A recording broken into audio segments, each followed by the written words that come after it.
Welcome to hell.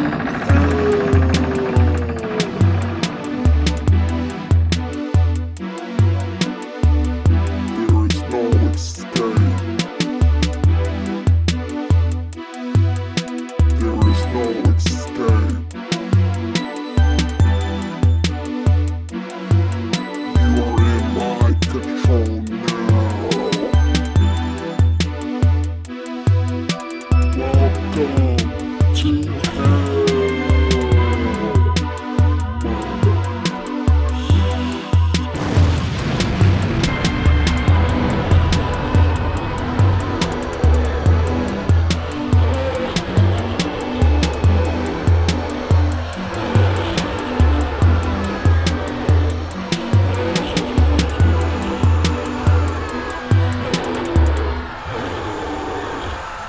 Welcome to Hell, Team Doom, and welcome to another episode of Let's Talk About Horror, where your nightmares and reality meet. And yeah, if you want to follow your boy on social media, you know, those social medias are Walterdoom on Instagram, the Walterdoom on TikTok and Twitter, and Walterdoom where anywhere else is streaming. And once again, I would like to thank you guys, the audience, for being a part of this wonderful podcast. Thank you all for listening to me. You guys are the real MVP. And I would like to welcome my guest today. She is a blogger and she is a critic. You know, she's a cosplayer. So let's welcome my girl Meaganzworld to the show. Hey y'all, I'm back. First off, before we start this show, disclaimer, I got told like, hey, you never put me on the show anymore. And I was like, what do you mean? So our last episode was The Devil Made Me Do It. And that was like last year. That was like almost a year and a half ago. I mean, you know, it's not that I didn't want to be on the show. It's just, you know. So to make sure I don't get put in the doghouse.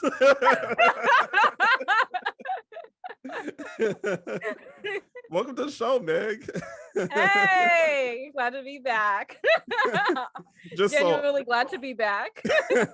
Just so you all know, we are trolling right now. We don't really mean like I was gonna be put in the doghouse. Oh yeah, no, it was cool. Like I'm not tripping over it.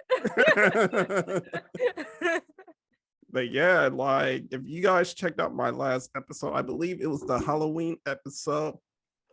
I had my boys Bal, Jay, and Enoch on here, and we were just talking about a bunch of horror movies and just having a bit of a good time, having fun, kicking back with some drinks and what have you. You know, I mean, Meg, you remember that Halloween episode we did with Dimey? That was fun. That was a good time. That was. For those that don't even know about the behind the scenes, remember how long it took to record that episode? Oh yeah, like we were recording for like 3 hours. Longer. Yeah. And like half the stuff we didn't even like record. It was just like us chatting, and then we're like, wait, we should record some. Oh man, all in the power of Zoom. You know, when Zoom was like, all right, motherfuckers, no more free Zoom calls for y'all. Y'all niggas gotta pay for this shit now. You know. It made me get out my shit and was like, fuck it, I guess I'll bite the bullet for this one. You know? Mm-hmm. They're all greedy with that. Oh, it's like, come on. Oh yeah, I was just like, after a while, it was like, are we gonna get this episode done? Like, exactly. You know, speaking of Zoom, I was listening. I think I was listening to like some podcast or something like that, but they were saying Zoom is probably the industry plant that we don't talk about because Zoom just came out of nowhere. Yes. It's funny too because when I was looking at the stocks for Zoom, like their stocks was like literally under like, I want to say it was like under $5. Soon as COVID hit, why that bitch shoot up to like 200 in 2020? if Interesting plant. Interesting plant. if there was anything to invest in before, Zoom was It was probably Zoom. like the best call, like that Mhm. nobody didn't even see, you know, Yep. like fuck talking about like GameStop and AMC and all that, you know, those stocks that blew up just because, you know, dudes on Reddit and shit, you know. But Zoom was literally like the starter. It was just like, oh yeah, you know, we doing all this like stuff for like schools and shit like that, blah blah blah, and all the Everything, investors. literally everything. And investors was just like, oh, you know what? This is a good call to jump into. Let's jump in. Let's throw that money in there. Mm-hmm. Shit, I wish I threw that money in there. Me too. I'll be like, I'll give you $2. Blew up. Shoot, fuck all that. I mean, imagine if you threw like $200 just out of a whim, just like, you know what, I'm gonna throw True. $200 into Zoom. I have some extra $200 lying around. Right, During all in my pocket. And just out of nowhere, that shit just shoots up like who knows how many points, but you know, let's say like what, like 10 or something. Like that would have been like what 20? No, that would have been 20 green. That would have been like 2,000 just like off the back, you know. Mhm. So I hate those that had that insider knowledge. But that's not what we're gonna be talking about today. We're gonna be talking about a very special movie. You know, if y'all clicked on this episode, y'all already know what we're about to talk about. You know, the best movie of 2022. You know, everybody's talking about it. I would Olivia say it's Wilde. one of the most talked about for the wrong reasons. That part. You know, I would say it's the best, but it definitely was talked about a lot. You couldn't really escape it. yeah, we're gonna talk about Olivia Wilde's classic horror movie, Don't Worry, Darling. And I gotta say, we're gonna spend our time talking about it just like how we did with Antebellum, because if any of y'all seen this movie, it is a clusterfuck of just pure insanity, you know, like there are things that they do good in this film, and then there are things that they do wrong with this film. And right now, me and Meg are going to spend the time pretty much talking about all the things that kind of went wrong, went right with this film. So I want to start off talking about the things that went wrong. But before we talk about that, Megan, do you want to actually explain the premise of Don't Worry, Darling to the audience? Yeah, no, I'll explain it. So it is very similar to the movie The Stepford Wives. In fact, it's kind of like an in-between remake and an original text. And it actually was written by, I believe, Dick Van Dyke's son. So that's kind of cool. Fun fact. So anyway, it's about a society called the Victory Project. And it's this idealized, probably like late 50s, early 60s society. And something's a little bit off. So it surrounds the main character, Alice, played by Florence Pugh, and her husband, who is played by Harry Styles, her husband, Jack. And she's noticing there's something off about the community. So she's just trying to figure out what is going on. Yeah. And I gotta say, like, I can't remember whether I talked about this film on my podcast or on my live, but I remember I was talking to you about it, and I was kind of like giving like some idea of what I think this film is about, and you saw it. You saw it in theaters. Yes, exactly. Yeah, and actually, when I saw the trailer, I saw the teaser trailer when I saw, I believe, Bodies, Bodies, Bodies. I think that's when I first saw the trailer. No, actually, I lied. It was when I saw, no, that's when I first saw the first teaser trailer. And then or trailer number one. And then I saw the second trailer when I saw Bodies, Bodies, Bodies. And I was like, you know what? I'm just going to do a predictions based off the trailers alone. Yeah. And I did a video on TikTok about that. And then I was just like, man, I predicted like every single beat of this movie pretty much. Yeah, and I told you my idea of what the twist was gonna be, and you Yep. told me I was like on the money as far as like with what I thought about it. I know I gave like a couple of like hints about like simulations and like what was the other one? I can't remember what the other one was, but either way, I mean, spoiler warning, Unless we're if you saw the trailers. Especially trailer 2 and all of the other teaser trailers from that point forward.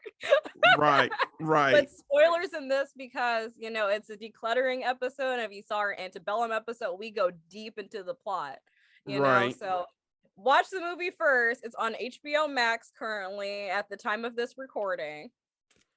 Check it out and then come back later.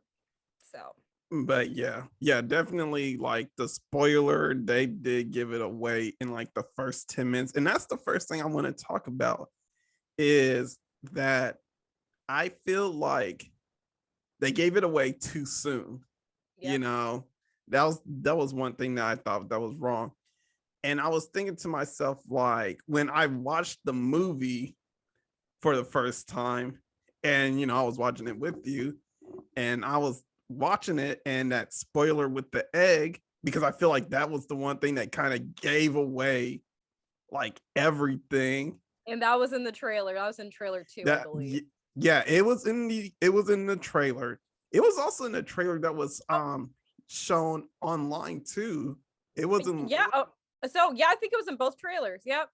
Yeah, so it was shown in definitely like all the trailers, and it pretty much gave away like the idea that they are all stuck in a simulation. Now, the reason why they're stuck in a simulation is definitely a bit of a twist, but I want to stick onto the simulation. Well, not this. Well, yeah. Well, the twist part, for them giving away the twist. I want to stick to that first.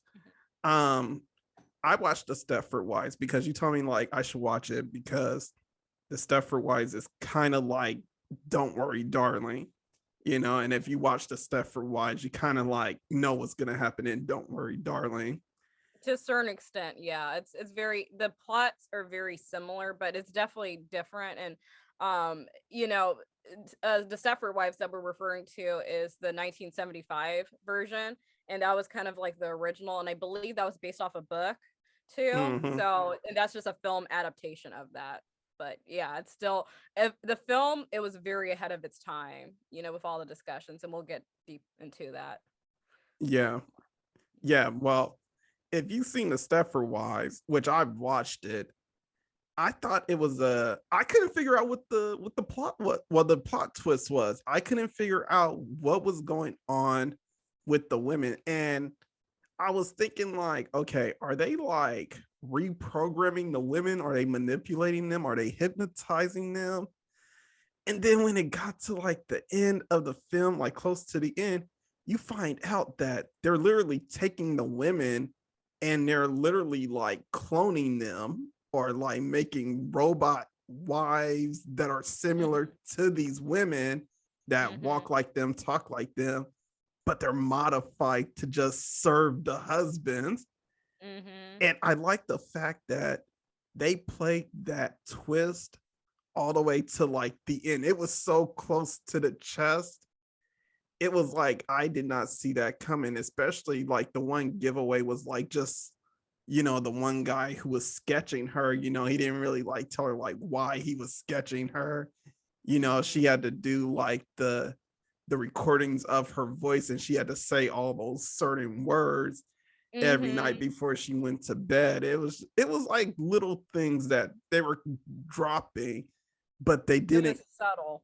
It was very subtle, and they did not connect too soon in the film to where you were just like, oh, I know what it is. It's a fucking robot, Exactly. And like one of the biggest critiques with the Stepford Wives, that, or at least for modern audience that I've seen, is that it's a little bit too slow. But that's how a lot of movies were in like the 50s through the 70s. They were really slow paced, and but it gave you time to kind of think. And that's kind of what I appreciated about the Stepford Wives is, you saw the process, you saw their lives before um before they're going into Stepford, and then you see, about the family, you see a little bit about the main character's personality, you see just like everything, and then it just gradually unfolds. Whereas nowadays it's all these fast cuts, and you just have to think back, you have to watch the movie like multiple times to really understand it, which could be a good marketing technique, could be a good strategy if you want more people to view it. But at the same time, like, it could get really frustrating, which in the case of Norway Darling, it is pretty frustrating. Well, what was your thoughts about like the twist coming out too soon? Yeah, so my biggest critique with that coming out too soon is that you could have used that as your advantage. The writers could have used that to their advantage. Like, okay, we know people have most likely seen the Stepford Wives or know of it, know about the twist. A lot of, that's kind of the similarities.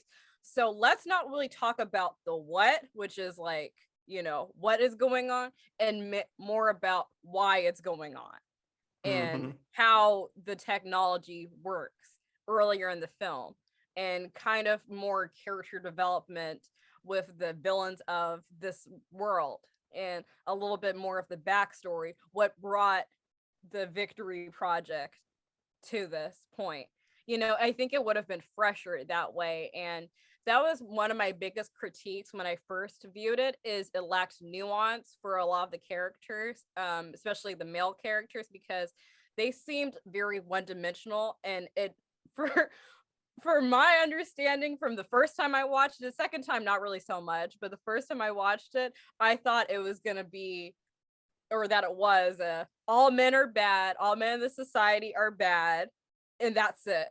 Like, there's the line that what's her name, Sally, which is Frank's wife, Shelley. who is, yes, Shelly or Sally? Yeah, it's Shelley. Shelly, okay, yeah, so Shelly, her character, she said, you bad man, or something like that. And then I thought, and how she said it, I thought she said you bad men, like plural. So I'm just like, wait a minute, it's one of these movies. And then I was just and then when I rewatched it with you with the subtitles, I'm like, oh, okay, it's the dude. Yeah.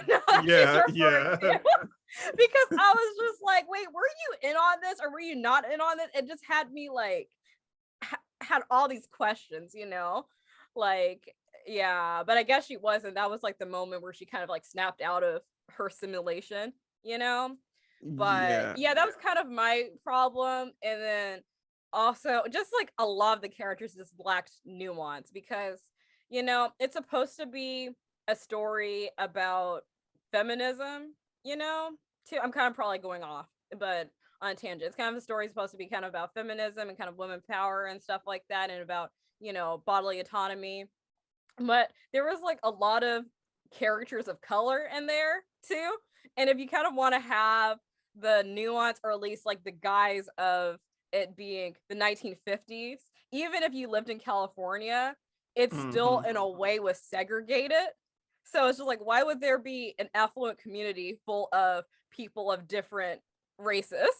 Yeah, that's a thing. That's another thing also. Like, that's what literally gave away the whole thing about it being a simulation, because there was definitely like a lot of like diversity in the community for a time that's supposed to be in the 1950s. And yeah, living in the 1950s, I mean, this was before Civil Rights Act even passed and everything. Yeah, exactly. And of course, like, California didn't really have Jim Crow, but it still was like, there was still like segregation of some sort, but it wasn't explicit, like, you can't do this. It was just like, I could give you a loan, but you're not the right people for it. It was like that. Right. one of the things I preach, well, not really preach, but I at least talk about within my blogs and stuff is diversity in film.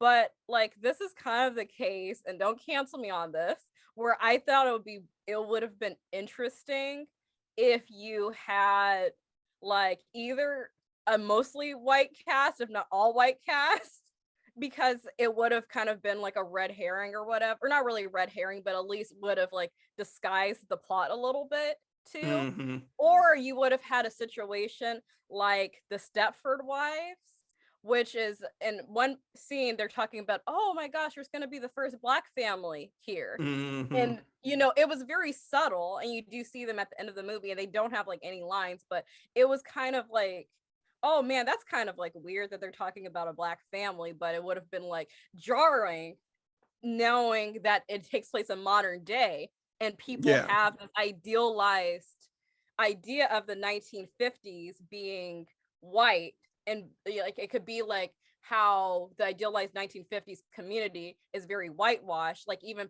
some people within the vintage community that are like vintage enthusiasts, they always whitewash it too. So that would have been an interesting layer, and that's kind of why I was going back to like the whole nuance thing about it too.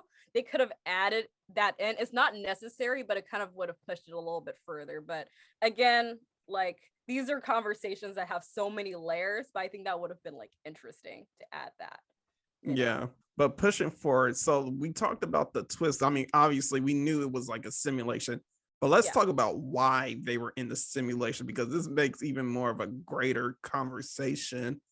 But yeah, Harry Styles' character Jack ended up like signing up him and Florence Pugh, who plays Alice, into this project, the Victory Project, without her consent, honestly. And the reason why he did it was to have more of like I guess for her to be happy, so she doesn't have to work so much, she could be at home all the time and don't have to worry about anything, you know, kind of living like the old, you know, 1950 male role, female role in life and gender and what have you, you know. So I thought it was a really good twist to kind of add on top of the simulation. But we talked about this before, and we were talking about like something that was very interesting in the film, which was that they put out there when Harry Styles was kind of like going through like his screening, that he was in a pre-existing relationship. So my thought was like, okay, even though he's in this pre-existing relationship, are there people in this simulation world with no pre-existing relationship? And that is something that's very fascinating, and actually made it a little bit like, wow, that's jarring, because like I didn't even notice that until you pointed that out to me. Because and that was one thing I was like, when I was doing some research for, you know, talking on this podcast, I was looking through the comments of one video on YouTube just talking about the movie and stuff, and one person also mentioned that too, like, did you notice, you know, there is the whole thing about the pre-existing relationship, and someone had a fan theory that they weren't like married, they were just boyfriend and girlfriend, you know. Something like that. And there must have been other men that they just got women off the street, or whoever they were admiring, you know, to be their partners in the simulation.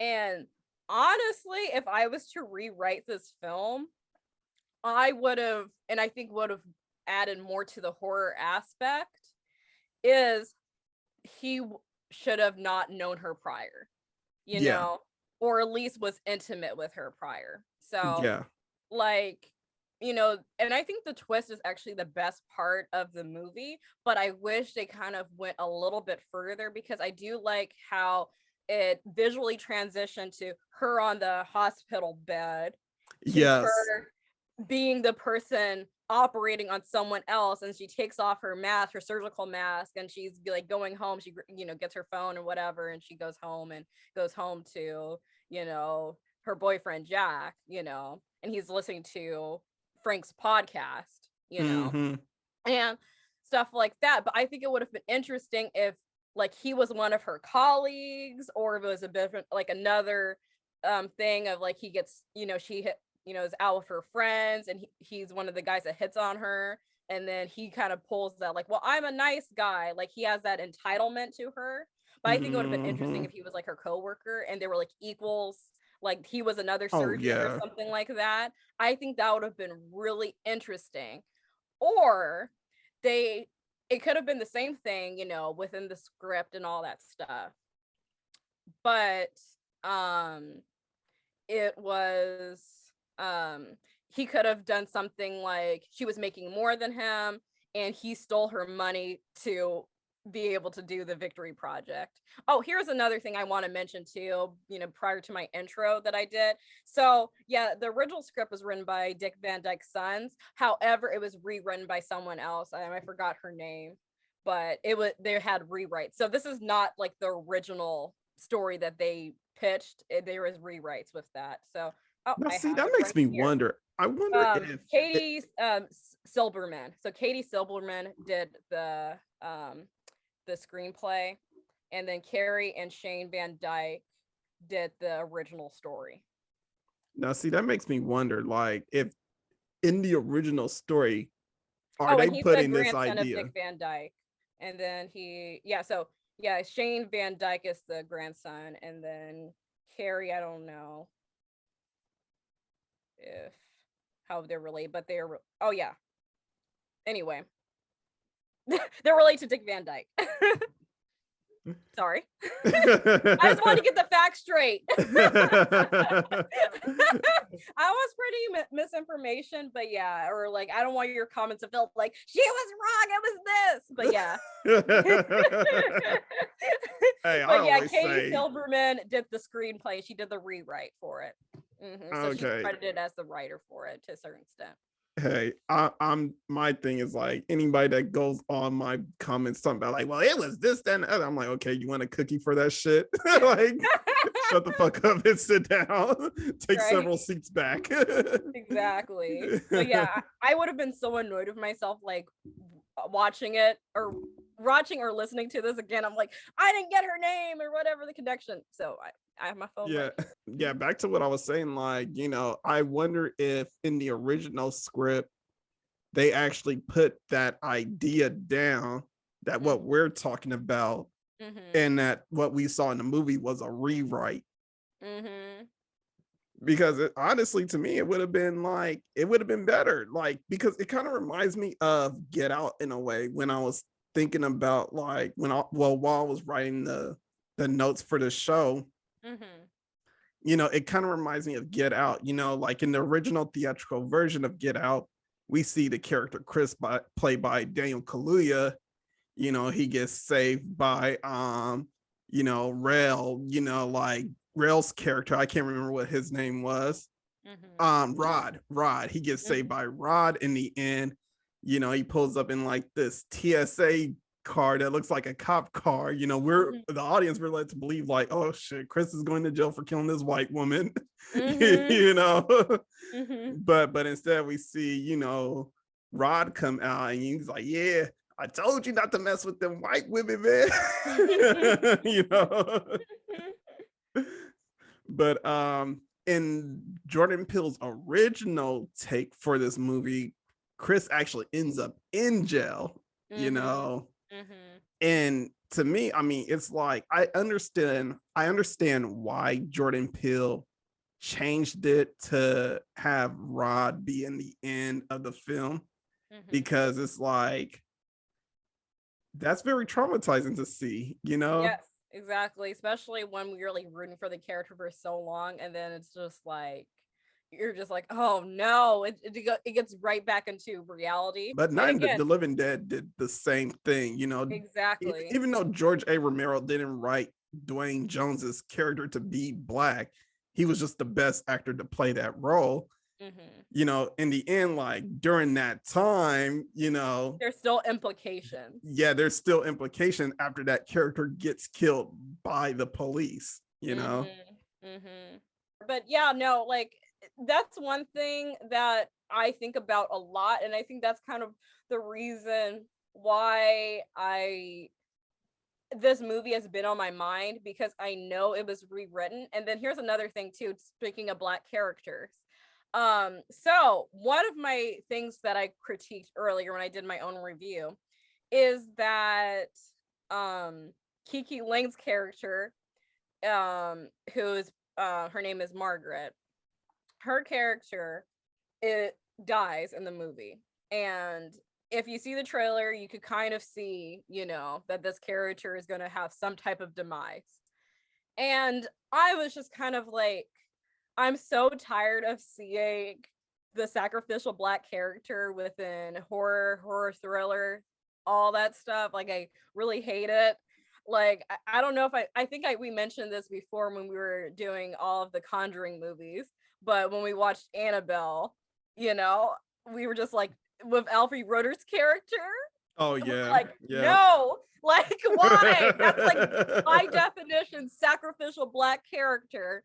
And this is kind of loosely, well, at least I thought was loosely a sacrificial Black character, because it was just like, you know, her character dies, and that's kind of what really made Florence Pugh want to really investigate to a certain extent. But then I rewatched the film, I was like, no, she was already kind of curious before then, and that was just kind of like a way to kind of like, she was really serious about it. And then that kind of pushed her into the journey more, and it seemed like to push her into the journey more. And I really hate that the deaths of Black characters, or at least now, I'm not saying we shouldn't have Black characters die in movies, I'm not saying that whatsoever, but since we get so much of that already happening, it seems like a tired trope. So that was the initial problem that I had. But when I was doing research for, you know, this episode, I found out that Dakota Johnson, who is white, she was originally cast as that role. And again, I gave, when I did my initial review, I gave it the benefit of the doubt, because I was like, I don't know if her character, Margaret, was originally supposed to be Black. I'm not sure. I tried to research it, all that stuff. And it took a Wikipedia article and me finding a link on a Wikipedia article to actually find that information. So I was just like, oh my gosh, like, cool. I actually feel a lot better now. But here's the problem that I also have now. So Kiki Lang's role, her scenes were cut, and she barely had a speaking role. And her scene partner, I forgot his name, but he barely had a speaking role either. All his scenes were muffled. So I'm just like, yeah, I'm looking through the cast list. I cannot find it right now. Yeah, they even put him on the cast list for the freaking Wikipedia. Let me try to figure this out. Oh, Asif Ali. Yeah. So, or no, that's not him. That's not him. It's Ariel. Ariel Satchel. Yeah, Ariel Satchel. Yeah, I knew it started with an A. Yeah, Ariel Satchel. So anyway, speaking of, that was another character of color that barely had a speaking role, but we'll get to that soon. But yeah, their scenes were cut, and I'm kind of curious if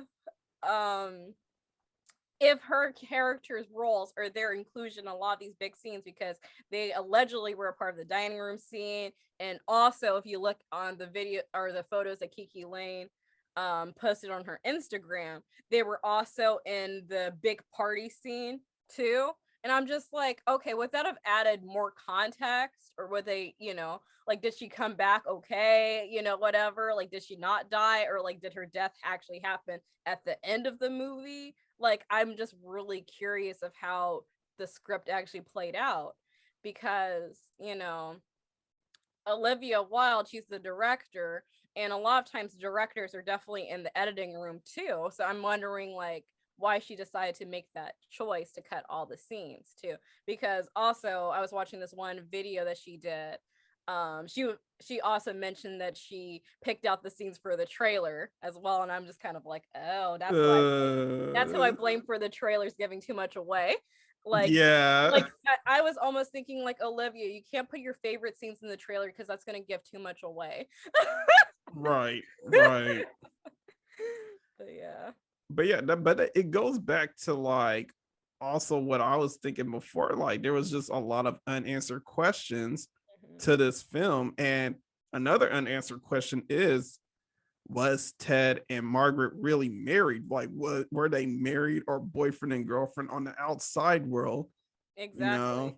Because you only get subtle hints that they might have not been, because the scene where you actually first meet them, she's just like she's going away from him and stuff. Yeah. And she's like I forgot with her not her line, but she like basically says this is not real. Like why no, she says, why No, are we here? why are we here and we She says shouldn't be here? we shouldn't be here. And then he's like trying to talk to her and she keeps like and he's trying to hold her hand and she keeps swatting it away, you know. So I'm just thinking, did they actually know each other, you know? Mm-hmm. I mean, they're a couple now, which is kind of cute, you know. They met on the set and stuff, Yeah. they got their bag. But anyway, Seems like a lot of that was going on with that movie. yeah, but we'll get to that later. But it's a cute, like both of their scenes got cut and stuff, and they're kind of like, oh man, but at least we got our bag and we got each other. We found love, we found the bag. And it's just like, okay, that's nice. At least there's a happy thing, because he could have gone with Dakota Johnson or whatever. I don't know if she's married or not. But you know what? They could have not met each other. And you know, they could be like married and have like a bunch of babies or whatever they want to do. But Right. me going on tangents. Right. But moving forward, like, yeah, like with the film, it's a lot of unanswered questions. Another one that was like unanswered for me was definitely the men of Victory and why they were sucking up to Frank so much. You know, it's like what is the whole, and I feel like I kind of like made the connection on why they were doing it, but at the same time, it's like, oh no, it just seems weird that they're like fake or cosplaying or role playing with this dude as if they're working for him and he's promoting them in front of the women and all that. But at the same time, it's like these men have to leave like the simulation world to the real world to pay him to work to pay him and also do upkeep and maintenance on their chosen wife. And I'm gonna use the phrase chosen wife because that's what they use in the movie. Yes. Because it's like we don't know whether these women are actually with these men, you know, and to what extent? yeah, to what extent, and that is definitely like another thing that kind of gives away that um this whole victory project simulation is just a bit darker than what it seems, you know, in its little like dream-like setting, you know, that they're in. Yeah, no, I think like there's definitely a lot of unanswered questions. And like again, that's kind of why I wanted to learn a little bit about the characters' backstories. And I wish like, and I know the story is centered around Florence Pugh's character. However, it's written in a way where you also learn, you get the perspectives of Frank and his wife or chosen wife.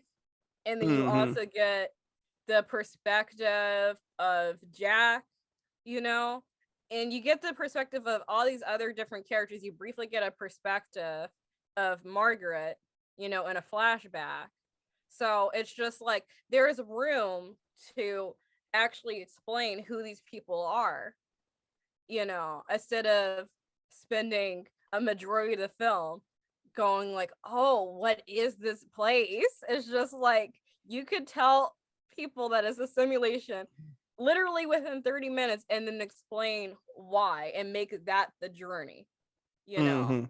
Someone trying to figure out, you know, why that is, and then, you know, we see the character kind of figure it out on her own. And like, you know, again, that would, if it's written well, that would have been a really compelling movie. and I don't know, maybe it's because I'm such a sociology nerd.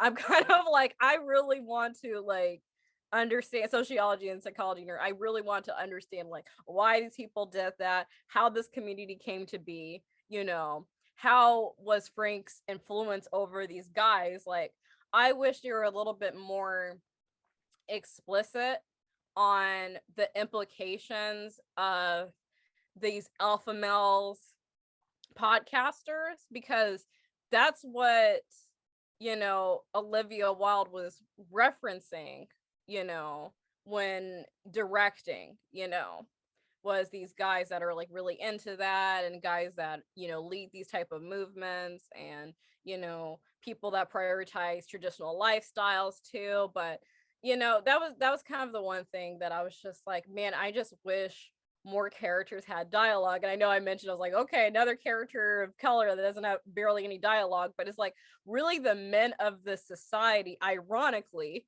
don't have as much dialogue as the women in this society.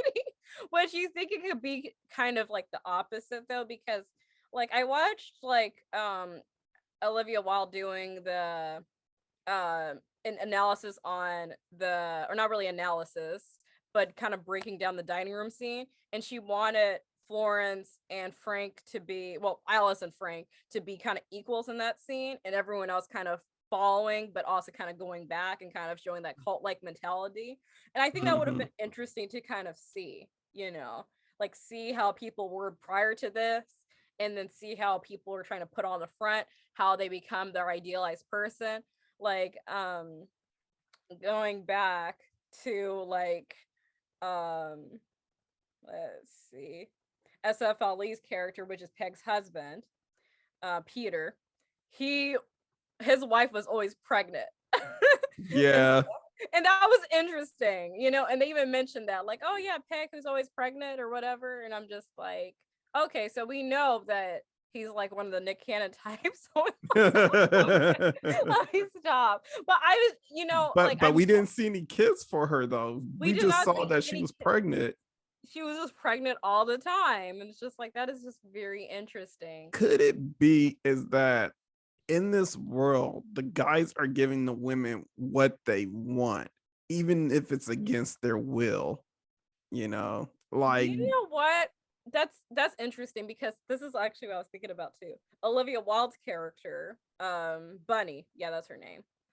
She said, oh, but I wanted this. Like, she actually knew about the project the entire time. And my initial thought was like, okay, this is interesting. This has a little bit more nuance to it, because again, not every woman doesn't want a traditional lifestyle.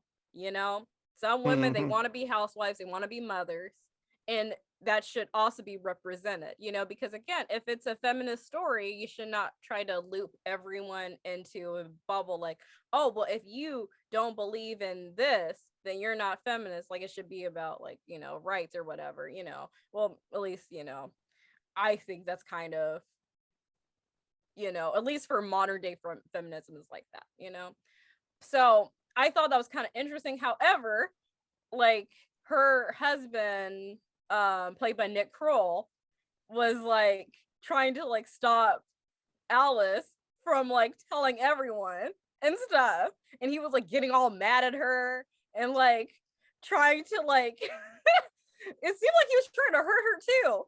Yeah. So it's just like, wait a minute.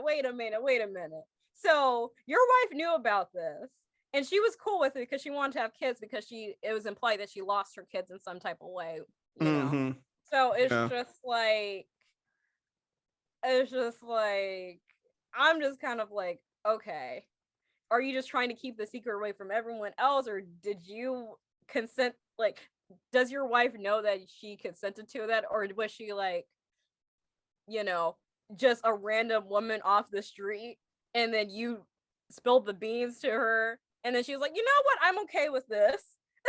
Like, I want to know the backstory. I want to know their relationship.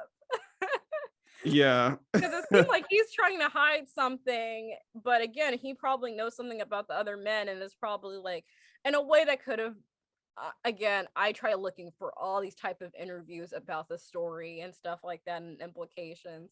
And it could have been like, oh, well, no matter what, you say to your wife, you could, kind of like that bros for hoes mentality. Maybe that's what we're seeing in that last scene. I mean, it's definitely like all the men know what's going on, and a lot of the women don't. And I'm pretty sure, like, for Nick Kroll's character, he wanted to keep like the whole secret still a secret and keeping it from the other wives, because they know like the implications of everyone else knowing about what's going on with this project is definitely immediate death for everyone, because they don't want the secret to get out. Okay. Because that just went over my head, but that is so true. because after Alice kills Jack, after Jack was trying to like attack her and trying to like squeeze the life out of her, literally, she kills him in the simulation, which kills them in real life. But when Bunny comes in and tells her like, yo, you need to get out of here, because she tells her like, you need to get out of here because they're gonna look for your real body and they're gonna kill you, like right there. So yeah, that basically, like, even if like the men die and this is what I was saying like about Margaret, like from the first watch, even though the men die in like the simulation, the women could die in the simulation but still be brought back in, because they got like somebody to bring them back in, like the men, because the men know what's going on.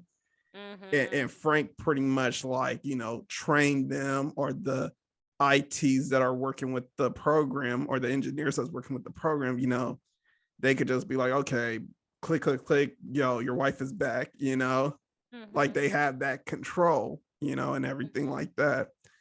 That's why when you see in the movie, after Alice is like being very inquisitive, and in that one scene where she's cleaning the window, you hear Frank in the background talking about, yo, you need to be loyal, you need to do this, you need to do that, and like, and that's another thing that I kind of noticed on the second watch, is that when you're listening to Frank's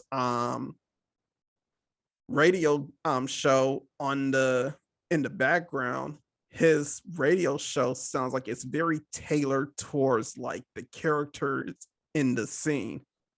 So like, Alice, she's having that idea of wanting to like go out and venture out in the world, but Frank is telling her in that same scene like, yo, don't do any of this, stay inside where it's safe.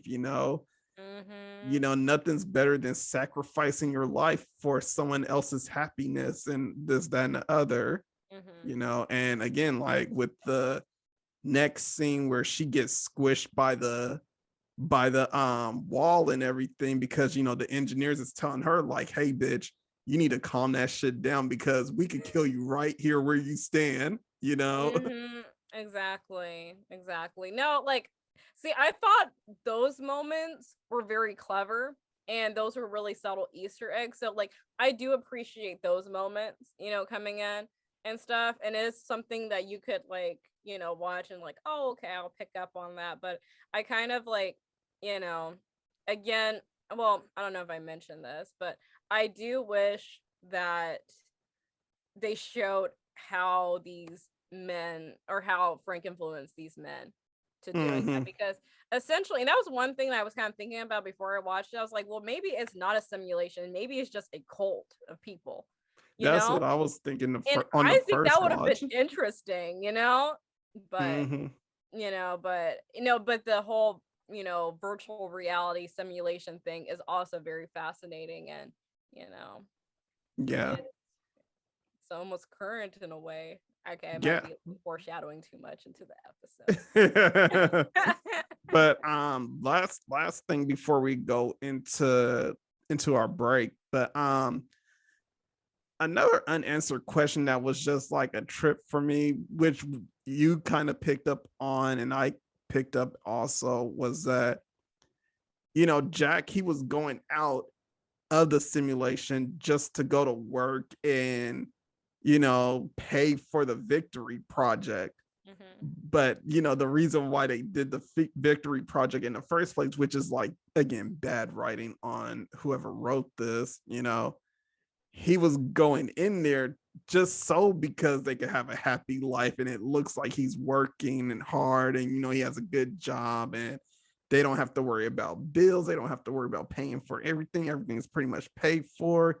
They always have food on the table. Water is always hot. This, that, and the other, but it's like if you're paying this guy to stay in the simulation and you got enough money to pay for this simulation, which I'm sure is not really cheap to live in, get the fuck out. Why are you still in there? Yes. And that kind of brings me back to like, what was the point of the movie? Like, I was just well, not really what was the point of the movie, but kind of like, what did, the writers, director, what were they trying to accomplish with this script? What were they just trying to tell an interesting story, or were they trying to have a story with a message? And that was kind of my thing. Like, I assume it's like women should be able to make their own choices. They should have their own bodily autonomy. That's what I thought the message of the film is supposed to be, or at least that's what I got of it. Or it might be like a choose your own adventure, like, oh, it's it's whatever, we just made a film, it's what the audience gets out of it, and we'll just call it that. And that was kind of the thing, because when Alice confronted him, she's like, okay, why did you do this? And he's like, well, we don't have to struggle anymore and all that stuff, and like, I was tired of seeing you struggle. She's like, well, that was this is the life that I created for us. And she's like, well, that was my life, I like wanted to struggle, I liked working and stuff. And it just kind of, how that line was written, or at least that argument again was written, I was just kind of like, she could seem like kind of like dumb, or kind of like the a-hole in the sense. Like, you could tell I like watch too many like Reddits, am I the a-hole? But because people, if you're trying to change minds on people about like, that probably even have these views, because there's people that are like that, they're probably looking like, well, she had the perfect life and she doesn't want that because she wants to have a job. And that's actually some arguments I've seen against the movie when I was going through YouTube for my research, because that line is written so poorly. So I'm like, Jack should have done something so fucked up. Like, not saying that putting her into a simulation without her consent is not fucked up enough. Like, that should be the bare minimum, which it is, but it should have showed more weight. Like, he didn't know her, or like, whatever. It should have been like that, because if you're writing a line like that of them already being in a relationship, you could be like, oh, he was just so awkward trying to figure out something. He wanted to do something for his wifey, or like he wanted to, or for his girlfriend, to have a break. It could be so read as that, and it has been read as that. So that's why I'm just like, man, they needed to add that extra, like, fucked upness. They needed to add that extra grit and things. They need to do something so disturbing so people will be like, oh yeah, no, he's the villain, Yeah, but again, like, it's a horror film, and just for the simple fact that part wasn't added, didn't make it horror enough, Yes. Yes, exactly. But there was parts that were good to this film, and we are going to talk about that after this break. So, like you shouldn't say in a scary movie, I'll be right back. Hey, Walterdoom here, and you're probably wondering why you're hearing my voice right now. Because the episode is going on for a lot longer than what I wanted to, I am cutting the episode short. So, for that being said, I am having a part 2 of this episode coming out for the start of the new year. So make sure you guys check out the next episode of Let's Talk About Horror in the start of the new year in January. Happy holidays.